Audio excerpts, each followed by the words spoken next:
Kitchen queen. இன்னைக்கு நம்ம பார்க்க போற ரெசிபி தக்காளி ரவை தோசை. நம்ம நார்மலா எப்பவுமே இட்லி தோசை அந்த மாதிரி சாப்பிட்டுட்டு இருக்கிறது இது ஒரு சேஞ்சா இருக்கும். இதை நீங்க கடைசி வரைக்கும் ஸ்கிப் பண்ணாம பார்த்தீங்கன்னா தான் உங்களுக்கு புரியும். இது வந்து நம்ம மார்னிங் டிஃபனாகவும் யூஸ் பண்ணிக்கலாம், இல்லை நைட் டின்னருக்கு கூட நீங்கள் செஞ்சுக்கலாம். ரொம்ப டைம் எடுக்காது. இப்போ வந்து இந்த வீடியோ உங்களுக்கு பிடிச்சிருந்ததுன்னா என்னுடைய சேனலை சப்ஸ்கிரைப் பண்ணுங்கள், பக்கத்தில் இருக்க பெல் பட்டனை மறக்காமல் கிளிக் பண்ணுங்கள். இப்போ வீடியோக்குள்ளே போகலாம். இது எப்படி செய்யறதுன்னு பார்க்கலாம். 3 தக்காளி இந்த மாதிரி கட் பண்ணி மிக்ஸி ஜாரில் சேர்த்து 3லேருந்து 4 காஞ்ச மிளகா சேர்த்துக்கோங்க. உங்களுடைய காரம் உங்களுக்கு எப்படி தேவையோ அந்த மாதிரி சேர்த்துட்டு தண்ணி ஊற்றாமல் நல்லா மையாக அரைச்சிக்கோங்க. இப்போ ஒரு பவுலில் 3/4 கப் ரவை எடுத்திருக்கேன், 1 கப் அரிசி மாவு, 2 ஸ்பூன் கோதுமை மாவு. கோதுமை மாவு நிறைய போடாதீங்க, ஒரு மாதிரி பிசு பிசுன்னு இருக்கும். உப்பு, சீரகம் 1/4 ஸ்பூன், மிளகுத்தூள் 1/2 ஸ்பூன், பொடி பொடியாக நறுக்கின வெங்காயம் 2 வெங்காயம் பொடி பொடியாக நறுக்கி வச்சுருக்கேன். இப்போ நம்ம அந்த அரைச்சி வச்சுருக்கோம் இல்லைங்களா தக்காளி, அதை இதில் சேர்த்துருவோம். சேர்த்துட்டு நல்லா ஒரு விஸ்க் வச்சு கிளறி விடணும். இப்போ வந்து அந்த ஜார்லேயும் கழுவி தண்ணி ஊற்றிக்கலாம். இது நம்ம தோசை தான் செய்ய போகிறோம், அதனால தோசை மாவு கன்சிஸ்டன்சி வர வரைக்கும் நீங்கள் தண்ணி ஊற்றி கிளறி வச்சுக்கலாம். இந்த மாதிரி நல்லா மிக்ஸ் பண்ணிக்கோங்க, கட்டி விழாமல் மிக்ஸ் பண்ணிக்கோங்க. மிக்ஸ் பண்ணிவிட்டு நம்ம வந்து ஒரு 15 நிமிஷம் வச்சாதான் அந்த ரவைலாம் நல்லா ஊறி அந்த மாவோட இது நல்லா இருக்கும்.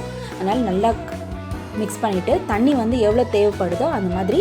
தண்ணி வந்து அளவு கிடையாது, ஏன்னா இது தோசை. அதனால் வந்து உங்களுடைய தோசை ஊற்றுறதுக்கு எப்படி தண்ணி தேவைப்படுதோ அந்த மாதிரி நீங்கள் கலந்து வச்சுக்கலாம்.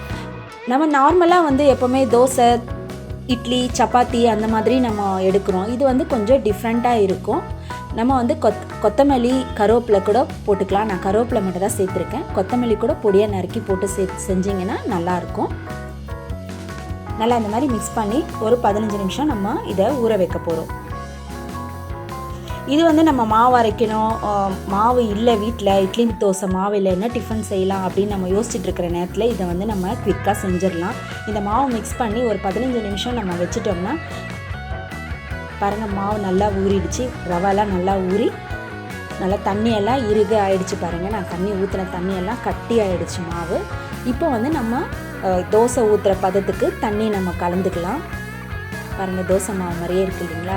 இது வந்து சாப்பிட்றதுக்கும் நல்லாயிருக்கும். சட்னி, சாம்பார், எந்த வகையான சட்னி நீங்கள் யூஸ் பண்ணி நீங்கள் சாப்பிட்டாலும் இது ரொம்ப நல்லாயிருக்கும்.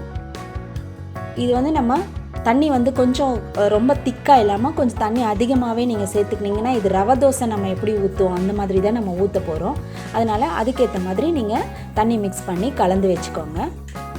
பாருங்கள், நான் இப்போ தண்ணி மிக்ஸ் பண்ணி கலந்துட்டேன்.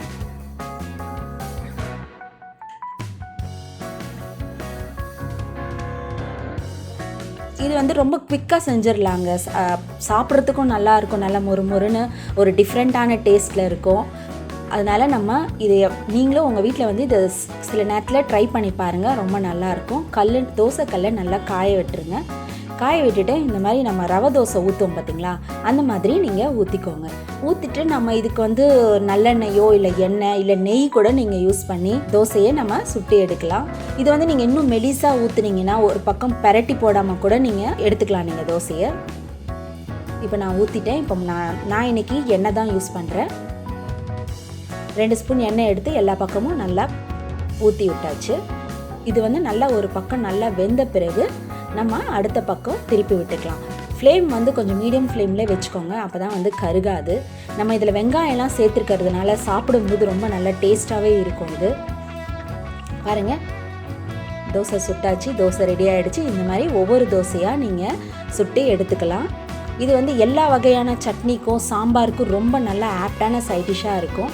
அவ்வளோதாங்க, நம்மளுடைய தக்காளி ரவை தோசை சூப்பராக ரெடி ஆகிடுச்சு. நீங்களும் இதை உங்கள் வீட்டில் செஞ்சு பாருங்கள். உங்களுடைய ஃபீட்பேக்கை என்னுடைய கமெண்ட் பாக்ஸில் போடுங்க. என்னுடைய சேனலை சப்ஸ்கிரைப் பண்ணாதவங்க கண்டிப்பாக சப்ஸ்கிரைப் பண்ணுங்கள், பக்கத்தில் இருக்க பெல் பட்டனை கிளிக் பண்ணுங்கள். என்னங்க ரெசிபி பார்த்தீங்களா?